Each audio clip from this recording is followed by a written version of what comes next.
Hi friends, Nicole Vincent here. Today we are checking out this copper disc that was sent to me as a gift to check out and test in my bird bath to see how it worked.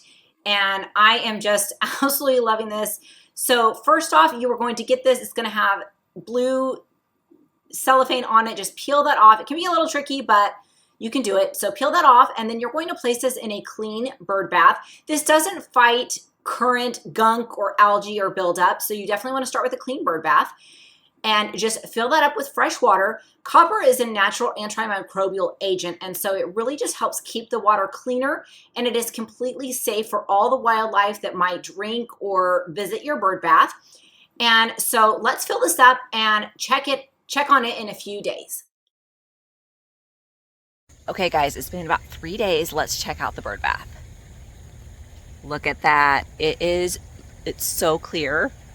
Like there's some dirt and stuff, but it's not like, the water's not funky, and it just looks so good. So it works.